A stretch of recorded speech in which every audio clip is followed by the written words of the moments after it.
Aplikasi robotik dalam era industri revolusi keempat ini bukan lagi satu keistimewaan. Sebaliknya, ia satu keperluan mutlak.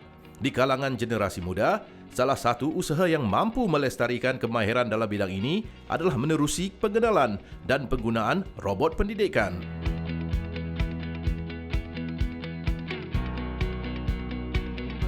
Apakah itu kit pendidikan robotik?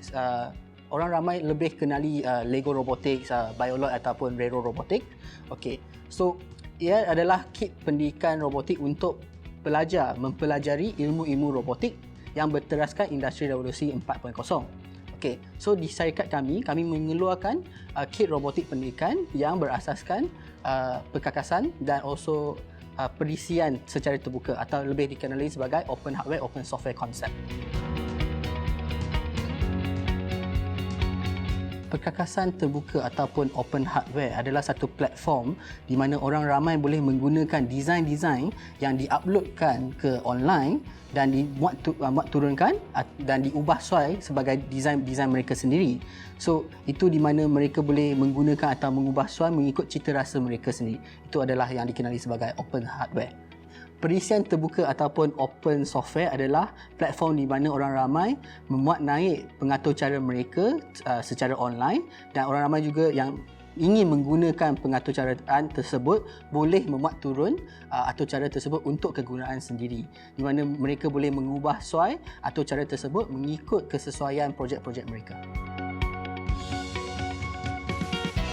Kit yang syarikat kami lakukan ada beberapa jenis. Okay. Antara yang paling basic yang kita ada adalah robot yang mempunyai 4 servo lah. So, di atas satu robot ini mempunyai dia punya mainboard. Okay. Mainboard ni tugasnya adalah untuk di mana orang ramai boleh mengatur cara robot itu untuk bergerak mengikut kesesuaian ataupun tas-tas yang mereka ingin lakukan. Okay. So, kita lihat secara terperinci dalam mainboard ni, kita boleh nampak dia ada LCD screen. LCD screen ni adalah untuk orang ramai untuk pilih apakah menu yang mereka inginkan untuk mengatur carakan robot-robot mereka. Okey, kita ada off on switch. Okey, kita juga ada sensor-sensor port yang boleh meletakkan sensor mengikut cita rasa seseorang. Selain daripada itu, kita pun ada servo motor. Ia adalah motor yang seperti biasa kita tahu untuk menggerakkan daripada electrical dijadikan sebagai movement punya ni lah untuk menggerakkan robot tersebut. So, ni adalah secara basic apa yang ada dalam robotik kit kita.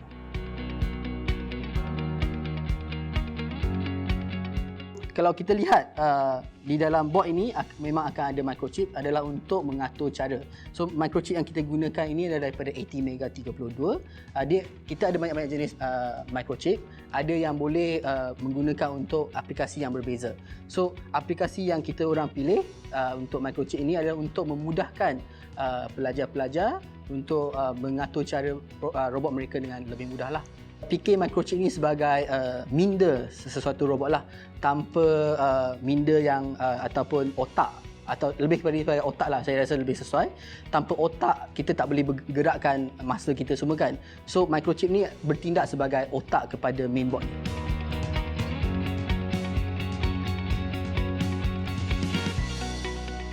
Okey, robot ini tidak boleh berfungsi secara hardware saja. Kita memerlukan perisian. Okey, so perisian boleh diatur carakan menggunakan komputer lah.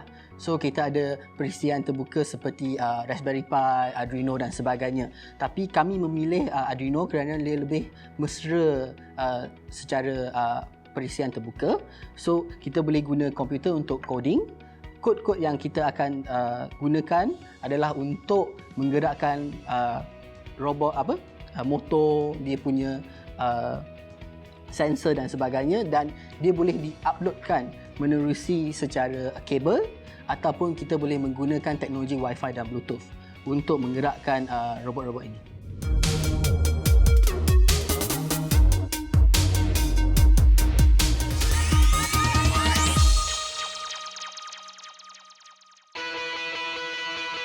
Melentur aur, biarlah dari rebungnya. Begitu juga dengan konsep pembelajaran kit robot pendidikan yang seharusnya mesra pengguna tanpa mengira usia dan keupayaan. Kelainan antara robotik di luar dengan robotik kit kami adalah kami tidak menhadkan umur ataupun kelayakan minimum untuk mempelajari robotik inilah. Selagi anda berminat dan ingin mengetahui lebih lanjut peralatan-peralatan robotik, ini adalah di mana kenapa kami menggunakan perisian terbuka dan perkakasan terbuka. So, kita boleh pelajari melalui online tanpa memerlu ilmu basic terhadap robotik pun boleh pelajari ilmu ini.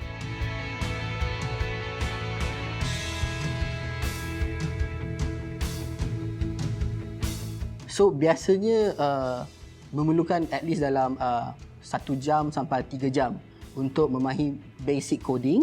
Itu adalah untuk memahami apakah itu basic elektronik dan pengatur cara lah. Tapi untuk memboleh seseorang untuk menggerakkan robot, biasanya dalam masa 3 hari hingga 6 hari untuk just basic movement lah.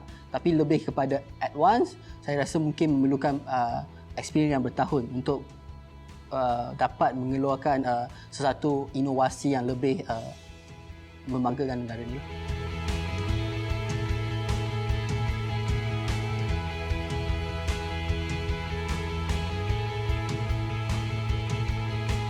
Ciri keselamatan untuk mengendali kit ini adalah kita mesti sentiasa memastikan budak-budak atau pelajar yang berumur lebih kurang daripada 12 tahun diiring dengan oleh ibu bapa ataupun gurulah.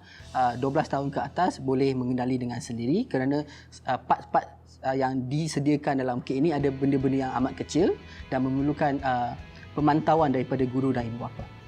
So, untuk robotik kit ini, kita tidak mengesyorkan pelajar-pelajar atau orang ramai menggunakannya di kawasan yang tidak selamat lah.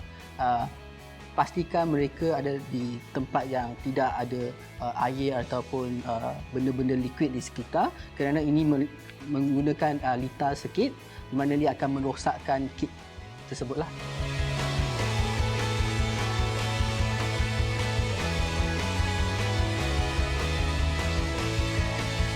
Kami menggunakan perisian terbuka dan perkakasan terbuka.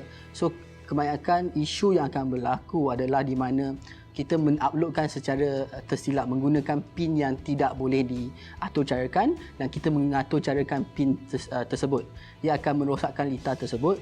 So, secara ringkasnya, penggunaan kit ini haruslah digunakan secara menggunakan sambil dibaca manualnya lah. Oleh kerana kami menggunakan perisian dan perkakasan terbuka, so kerosakan lazim ini akan berlaku adalah apabila kita mengatur cara secara tidak betul.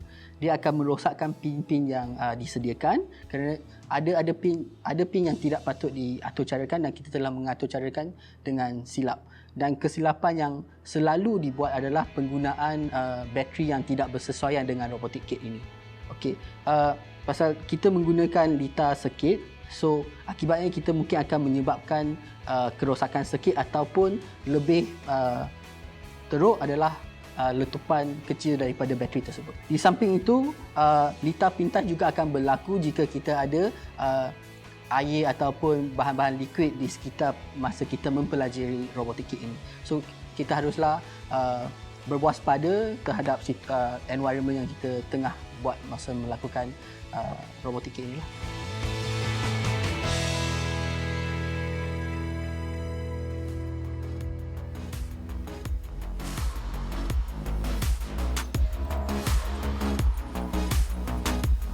Okey, industri robotik ni kita sejak revolusi industri pertama sampai revolusi keempat kita telah bercakap mengenai robotics dan lebih lagi sekarang di mana kita khawatir robot-robot ni akan menukar pekerjaan kita yang sedia ada kan.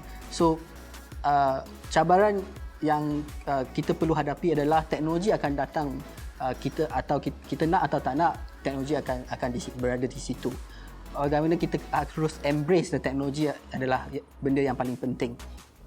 So bagi saya robotik ni nak tak nak memang akan datang dan dia akan menukar cara kehidupan kita.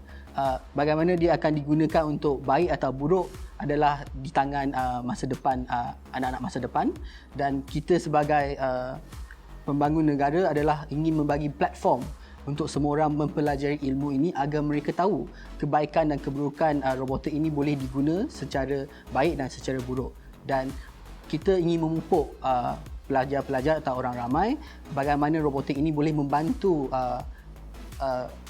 tas-tas harian kita daripada memikir bagaimana mereka boleh menukar kita dari segi pekerjaan dan sebagainya.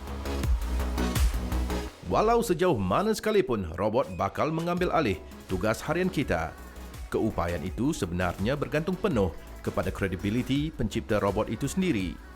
Dan itulah harapan kita di Malaysia, agar lebih ramai pakar dan cendekiawan robotik terus dilahirkan di bumi bertuah ini.